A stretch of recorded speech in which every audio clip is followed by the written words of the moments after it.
Bismillahirrahmanirrahim. Assalamualaikum warahmatullahi wabarakatuh. Alhamdulillah wassalatu wassalamu ala Rasulillah amma ba'd. Insyaallah pada kesempatan kali ini kita akan melanjutkan pelajaran kita pada mata kuliah Ilmu Nahwu. Ya, dan ini adalah pertemuan keempat untuk mata kuliah ini. Nah, sebelum kita masuk kepada pokok pembahasan kita, terlebih dahulu kita paparkan CPMK untuk mata kuliah ini, yaitu mampu mengidentifikasi jenis-jenis i'rab atau perubahan akhir kata dan kedudukannya dalam kalimat bahasa Arab. Kemudian sub CPMK untuk pertemuan kita kali ini adalah mahasiswa mampu menjelaskan bentuk-bentuk i'rab, lafzan dan takdiran, menguraikan pembagian i'rab serta mengidentifikasi tanda-tanda rafa dalam bahasa Arab dengan disertai contoh yang tepat. Nah, pada pertemuan yang ketiga kita sudah membahas tentang anwa'ul i'rab atau macam-macam i'rab. Jadi macam-macam i'rab itu kalau kita ulang lagi ya itu ada 4. Yang pertama adalah rafa, yang kedua adalah nasab, yang ketiga khafat atau jar, yang keempat adalah jazam. Nah, pada kesempatan kali ini kita akan menyebutkan tanda-tanda i'rab yang untuk rafa. Jadi kalau kita perhatikan tanda-tanda i'rab untuk rafa itu ada 4. Yang pertama adalah ad-dhammah, yang kedua al-waw, yang ketiga al-alif, dan yang keempat adalah an-nun. Nah, ini adalah tanda-tanda i'rab untuk rafa. Nah, kita pada kesempatan kali ini akan berfokus kepada yang dhammah. Nah, kapan saja itu dhammah? Yang pertama itu pada isim mufrad. Kemudian jamak taksir. Yang ketiga jam'ul muannatsis salim. Yang keempat al-fi'lul mudhari alladzi lam yattasil bi akhirih syai'un. Nah, mari kita perhatikan. Nah, isim mufrad. Nah, isim mufrad itu akan menjadi dhammah atau tanda akhirnya dhammah kapan saja kita perhatikan. Terlebih dahulu kita pahami apa yang dimaksud dengan isim mufrad. Nah, isim mufrad itu ma laisa mutsanna wala majmu'an wala minal asma'il khamsah. Jadi isim mufrad itu ya yang dia bukan dua, kemudian bukan jamak lebih dari dua, dan juga bukan termasuk dari asma al-khamsah. Ya, asma al-khamsah. Jadi kalau kita terjemahkan isim mufrad itu maknanya adalah makna tunggal. Contohnya adalah Muhammadun, ya ini kita perhatikan Muhammadun, Aliun, wa Hamzah. Ini untuk mudzakkar, untuk muannasnya ada Fatimah, Aisyah, wa Zainab. Nah, kita perhatikan isim mufrad itu ketika dia terletak pada kalimat atau jumlah. Nah, ini ada contohnya, ada hadara Muhammadun. Contoh yang kedua ada hadaral fata. Nah, kedua contoh ini kalau kita perhatikan mana isim mufrad di sini? Ya, otomatis kita akan bisa menjawab Muhammadun. Nah, kenapa dia berbaris dhammah? Nah, kita pahami bahwa Muhammadun di sini kedudukannya adalah sebagai fa'il, ya sebagai fa'il, dan kaidah nahwu itu mengatakan bahwasannya setiap fa'il itu maka dia marfu. Nah, marfu'nya dengan apa? Marfu'nya dengan dhammah. Kenapa dengan dhammah? Karena kalimat Muhammadun di sini kedudukannya sebagai fa'il dengan bentuk isim mufrad. Nah, jadi kalau kita i'rab Muhammadun fa'ilun marfu'un wa alamatu raf'ihi dhammah zahirah. Nah, kemudian juga ada kalimat hadaral fata. Nah, fata di sini juga kedudukannya sebagai fa'il tapi berbeda, dia marfu, tanda rafa'nya adalah dhammah muqaddarah. Nah, yang kedua adalah jam'ut taksir. Apa itu jam'ut taksir? Jam'ut taksir adalah ma dalla ala aktsari min itsnaini aw itsnataini ma'a taghayyuri fi sighati mufradihi. Jadi dia menunjukkan dua, ya lebih dari dua, ya baik dia mudzakkar atau muannas, dengan perubahan bentuk mufradnya. Contohnya adalah rijalun. Rijalun di sini adalah bentuk jamak dari rojulun, ya, rojulun. Kutabun di sini juga bentuk jamak dari katibun. Dia sudah berubah dari bentuk mufradnya kepada bentuk jamaknya. Ini dinamakan dengan jamak taksir.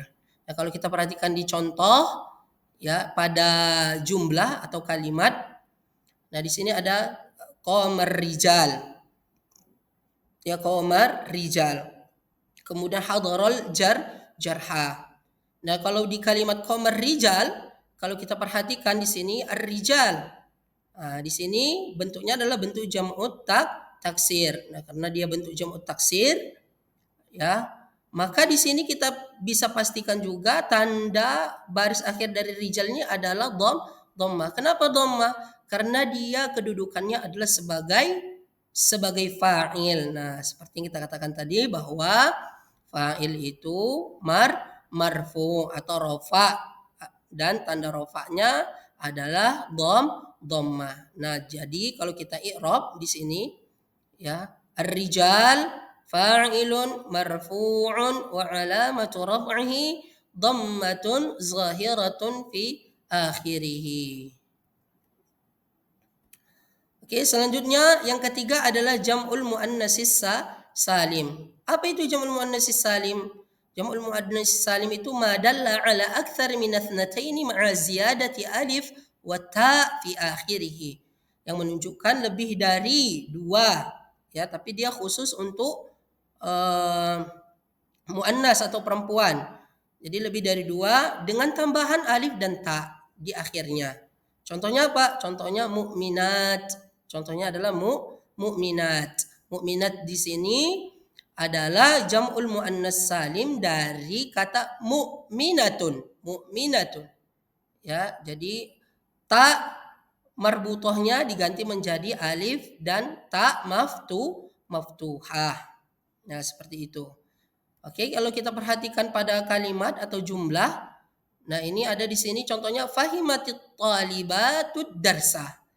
Nah, kita fokusnya di mana? Di jam'ul muannatsis salim. Dari kalimat ini mana jam'ul muannatsis salim? Ya, oke, otomatis kita bisa jawab at-talibat, karena at-talibat bentuk jamak dari talibatun. Ya, talibatun, talibat, ya. Nah, kenapa di sini barisnya dhammah atau marfu? Nah, karena kedudukannya adalah sebagai fa'il, ya, fa'il. Jadi kalau kita i'rab at-talibat fa'ilun marfu'un wa 'alamatu raf'ihi dhammatun zahiratun fi akhirih. Ya, kenapa? Li'annaha jam'ul muannatsis salim. Kemudian, ya, contoh berikutnya ada qara'atil mu'minatul Qur'an. Qara'atil mu'minatul Qur'an. Jadi di sini al-mu'minat apa ininya? I'rabnya dia menjadi fa'il marfu wa alamatu raf'ihi dhammatun zahiratun fi akhirih. Karena dia jamak muannas salim. Mu'minat adalah jamak dari mu'minatun. Oke, yang keempat dan yang terakhir, ya, adalah al-fi'lul mudhari alladzi lam yattasil bi akhirih syai'. Apa yang dimaksud dengan al-fi'lul mudhari alladzi lam yattasil bi akhirih syai'? Al-fi'lul mudhari alladzi lam yattasil bi alif itsnain aw waw jamaah aw ya mukhatabah wala nunut taukid wala nun niswah. Jadi fi'il mudhari yang tidak bersambung dengan alif isnain atau waw jamaah atau ya mukhatabah dan juga tidak bersambung kepada nun taukid dan juga tidak bersambung pada nun niswah. Apa contohnya? Contohnya adalah yadribu, yaktubu.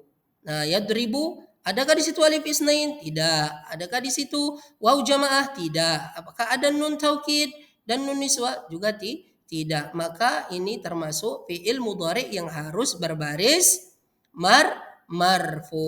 Marfunya dengan apa? Dengan dhammah. Nah, kita perhatikan contoh pada kalimat atau jumlah. At-talibu yaktubu. At-talibu yaktubu. Nah, kita fokuskan pada fi'il mudhari. Mana fi'il mudhari di sini? Fi'il mudhari'nya adalah yaktubu. Nah, fi'il mudhari yaktubu, ya, kenapa dia marfu? Kenapa dia berbaris dhammah? Karena fi'il mudhari di sini dia belum bersambung dengan alif isnain, belum bersambung dengan waw jamaah, belum juga bersambung dengan nun taukid atau nun niswah.